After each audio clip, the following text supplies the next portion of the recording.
नमस्कार साथियों, कैसे हैं आप लोग? कमेंट सेक्शन में ज़रूर बताइए। कुछ दिनों से वीडियो नहीं आ रहा था, थोड़ी सी तबीयत खराब थी और अब लगातार वीडियो बनेगा। चलिए, पिछले वीडियो में हम लोग चर्चा किए थे प्रकाश के परावर्तन चैप्टर का, प्रकाश से रिलेटेड चीज़ों को। अब हम लोग चर्चा करते हैं प्रकाश में ये किरण शब्द एक आया है। किरण क्या होता है, क्या है? सीधी रेखा में गमन करने वाली प्रकाश को प्रकाश की किरण कहते हैं। यानी सीधी रेखा में, देखिए यहाँ पर हम फिगर के द्वारा इसको समझाए हुए हैं कि सीधी रेखा में गमन करने वाली प्रकाश को प्रकाश का किरण कहते हैं। अब देखिए उन सभी किरणों को आपस में, ऐसे तो हम लोग सूर्य के प्रकाश को देखेंगे तो सिर्फ प्रकाश दिखाई देगा। उसका किरण क्या है कि किरण सीधी रेखा में गमन करने वाले प्रकाश की प्रकाश को जो है किरण कहते हैं। और किरणों के समूह को किरण पुंज कहते हैं। किरणों का जो समूह होता है उसको किरण पुंज कहते हैं।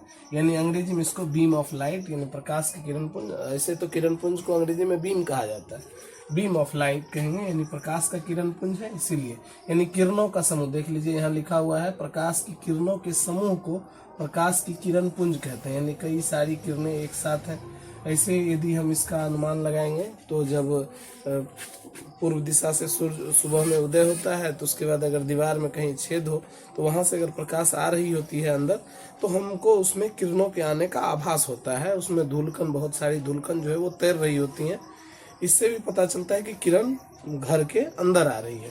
तो उस तरह से हम यहाँ देख रहे हैं कि किरण पुंज क्या होता है कि प्रकाश की किरणों का जो समूह है उसी को किरण पुंज कहते हैं। किरण पुंज 3 प्रकार का हो सकता है। यहाँ लिखा गया है कि किरण पुंज मुख्यतः 3 प्रकार के होते हैं। पहला है अपसारी किरण पुंज। पहला जो है किरण पुंज, उसका नाम है अपसारी किरण पुंज। अंग्रेजी में डाइवर्जेंट बीम बोलते हैं, अंग्रेजी में डाइवर्जेंट बीम हो गया। फिर दूसरा है समांतर किरण पुंज, पैरेलल बीम। तीसरा है अभिसारी किरण पुंज, कन्वर्जेंट बीम।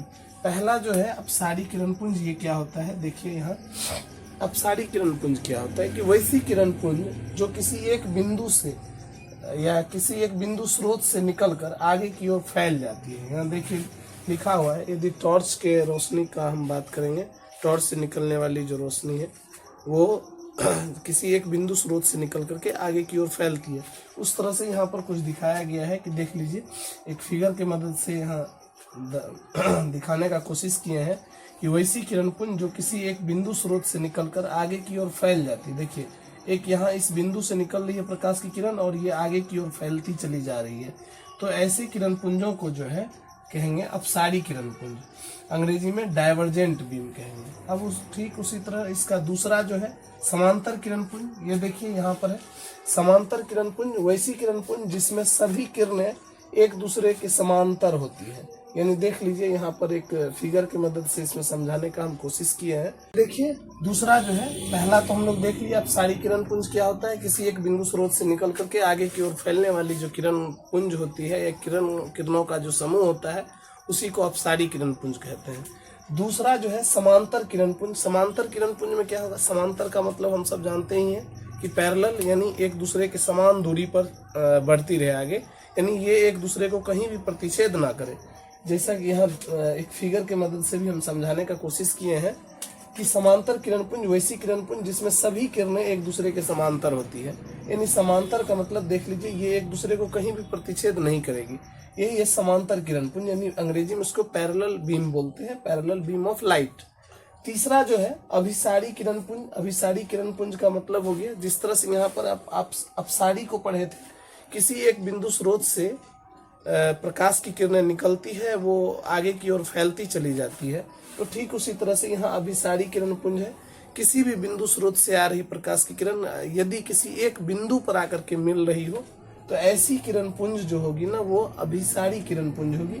यहाँ लिखा हुआ भी है, डिफिनेशन भी इसका दिए हुए हैं। वैसी किरण पुंज जिसमें किरणें किसी एक निश्चित बिंदु पर आकर मिलती हैं या मिलती हुई प्रतीत होती हैं, उसे अभिसारी किरण पुंज कहते हैं।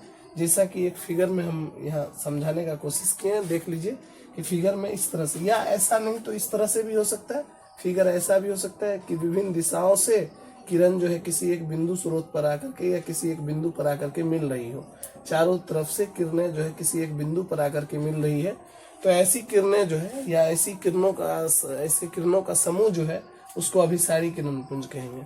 तो ये था प्रकाश से रिलेटेड चीजें।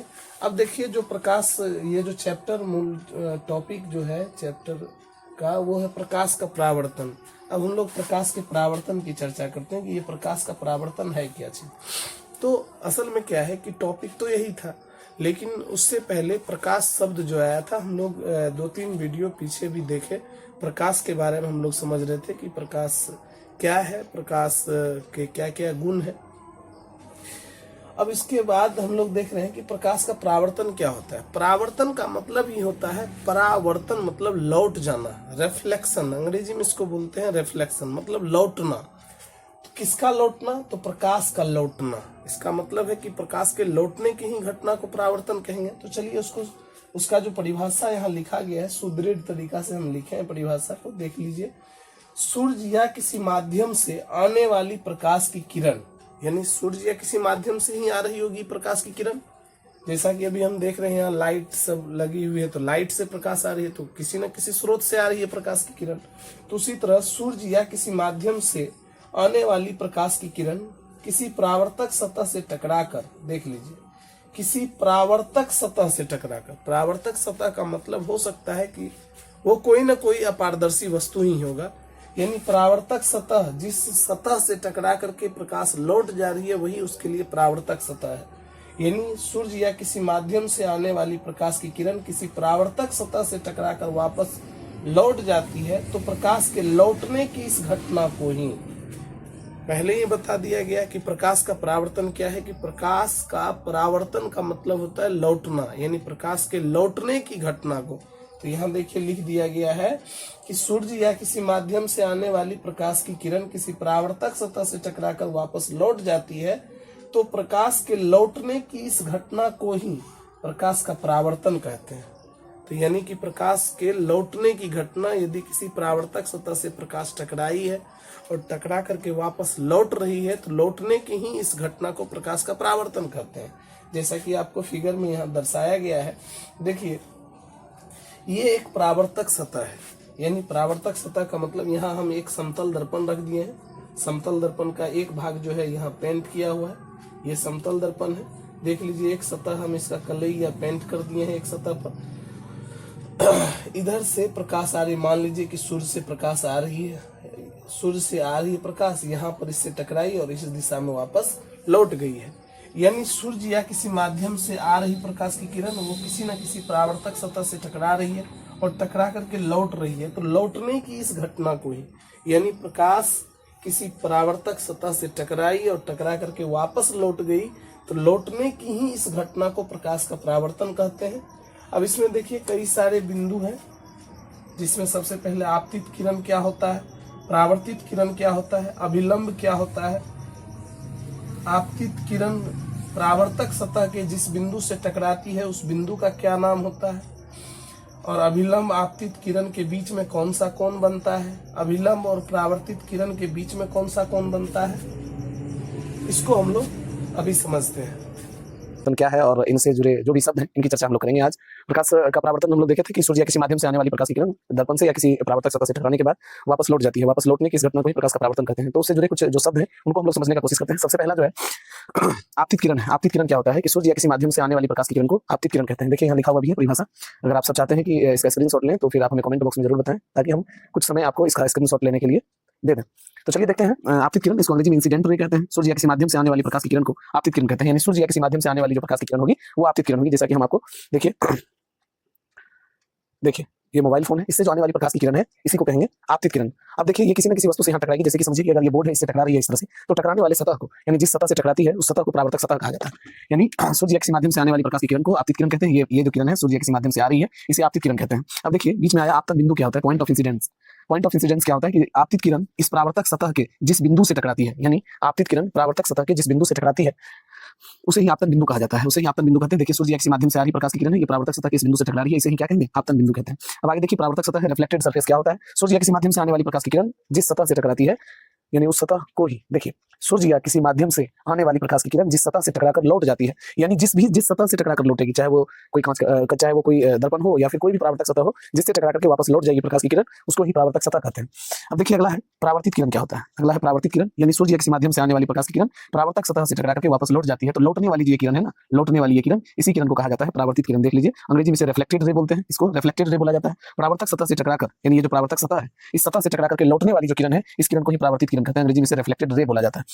आगे देखिए अभिलंब क्या होता है। तो आपतन बिंदु पर एक लंब डाला जाता है। ये आपतन बिंदु पर एक लंब डाल है। यह लंब आपतन कोण और परावर्तन कोण को दो बराबर भागों में बांटने का काम करता है। इसे अंग्रेजी में नॉर्मल कहते हैं। तो लिखा हुआ यहाँ आपतन बिंदु पर डाला गया लंब अभिलंब कहलाता है। अब देखिए कि आपतन कोण क्या होता है। अभी तक हम लोगों ने बात किया आपतित किरण क्या होता है, आपतन बिंदु क्या है, परावर्तक सतह क्या होता है, परावर्तित किरणें क्या होती हैं और अभिलंब क्या होता है। अब देखिए आगे है आपतन कोण। सीधा सीधा आपको यहाँ पे दिख रहा होगा कि आपतित किरण और ये जो अभिलंब है, इन दोनों यानी आपतित किरण और अभिलंब के बीच जो बन रहा कोण है ना, यही कोण आपतन कोण होता है। यहाँ देखिए लिखा हुआ भी है कि एंगल ऑफ इंसिडेंस क्या है, आपतित किरण और अभिलंब के बीच बने कोण को आपतन कोण कहते हैं। यानी आपतित किरण और अभिलंब के बीच बने कोण जो है, इसी को क्या कहेंगे, आपतन कोण कहेंगे। इसे कोण आई द्वारा सूचित किया जाता है। यहाँ देखिए लिखा हुआ है कोण आई, इसे कोण आई द्वारा सूचित किया जाता है। दूसरा परावर्तन कोण क्या होता है, परावर्तन कोण ठीक इसी तरह से होगा। आपतित किरण और अभिलंब के बीच बने कोण को आपतन कोण कहते हैं। तो उसी तरह अभिलंब और परावर्तित किरण के बीच बने कोण को परावर्तन कोण कहेंगे। यानी सूर्य या किसी माध्यम से आने वाली प्रकाश की किरण दर्पण से परावर्तन के बाद या फिर किसी परावर्तक सतह से परावर्तन के बाद वापस लौट जाती है। तो आने वाली प्रकाश की किरण और अभिलंब के बीच में कोण बन रहा है, इस कोण को आपतन कोण कहते हैं। अभिलंब और परावर्तित किरण के बीच बने कोण को परावर्तन कोण कहते हैं। इसे कोण आर द्वारा सूचित किया जाता है।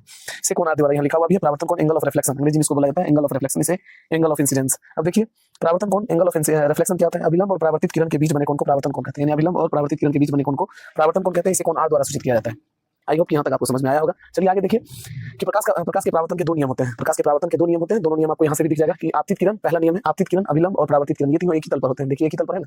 और दूसरा जो नियम होता है वो होता है आपतन कोण का मान परावर्तन कोण के मान के बराबर होता है। यानी दो नियम है प्रकाश के परावर्तन के। परीक्षा के दृष्टिकोण से भी बहुत ही इंपॉर्टेंट क्वेश्चन है कि प्रकाश के परावर्तन के दो नियम होते हैं। दो नियम में पहला नियम है कि आपतित किरण, परावर्तित किरण और आपतन बिंदु पर डाला गया अभिलंब तीनों एक ही तल में होते हैं। और दूसरा इसका नियम है, दूसरा नियम है कि आपतन कोण का मान परावर्तन कोण के मान के बराबर होता है। अर्थात आपतन कोण परावर्तन कोण के बराबर होता है। चलिए यहाँ तक समझ में आ गया होगा।